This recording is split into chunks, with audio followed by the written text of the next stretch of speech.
Your Excellency, Mr. President, and distinguished First Lady, Ekabo Shdani.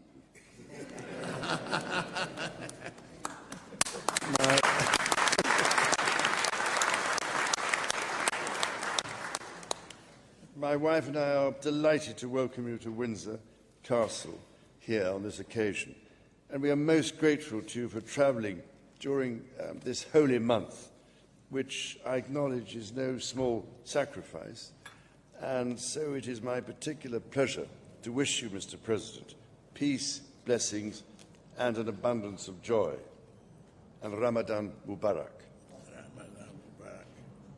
During my most recent visit to Nigeria in 2018, when I was fortunate enough to be able to spend some time with your highly respected traditional leaders, the Sultan of Sokoto, the Uni of Ife, Unicho Wari, and the Emir Kano, it was self-evident that while the warmth of the Nigerian welcome remains constant, the country itself is transforming at a remarkable pace. Nigeria hasn't merely changed, it has arrived. Yours is now a nation of over 230 million people, half of whom are under 18, with the energy, ingenuity, ambition and resolve to address the great challenges of our age. We in the United Kingdom are blessed that so many people of Nigerian heritage, having chosen Britain as their home, are now at the heart of British life through excelling at the highest levels of business, technology, academia, law, science, sport, literature and the arts. I have met so many of these quiet heroes in our schools, businesses, National Health Service and universities, including countless young people who have flourished through the work of my King's Trust over the last 50 years. Only last week, I was delighted to host a rather lively group of them for a jollof and tea party at St. James's Palace. I was firmly assured that the jollof was only the best Nigerian, of course.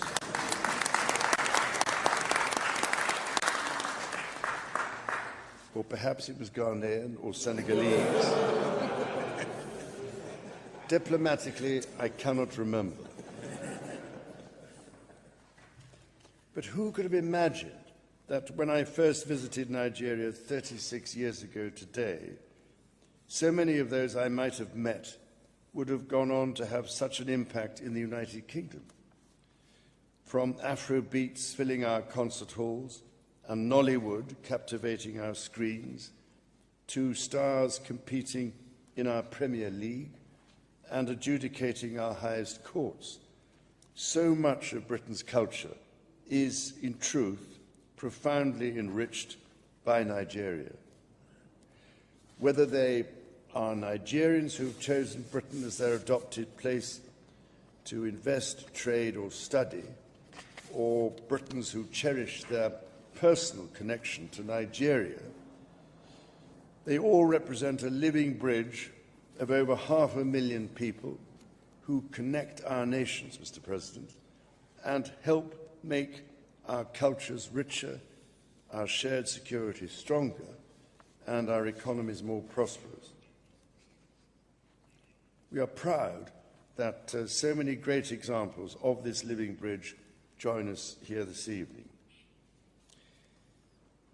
As the connections between our nations deepen every day, so too do the economic ties.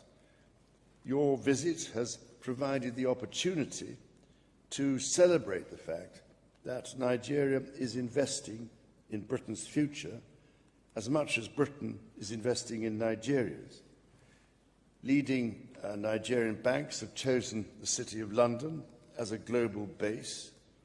Examples of the best Nigerian companies have listed on London Stock Exchange, and UK Export Finance is supporting investment in Nigeria's ports.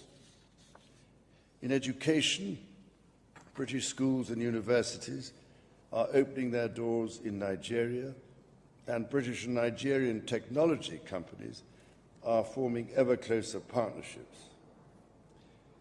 I was pleased to see that visitors from Nigeria spent £178 million in Britain in 2024, and 251,000 people from Britain travelled to Nigeria and spent just as much in return. And in January of this year, Nigeria became the United Kingdom's biggest export market in Africa. And whilst I hear that in Nigeria, the phrase "made in UK" has always symbolised the highest quality, it evidently now has a distinctively Nigerian flavour.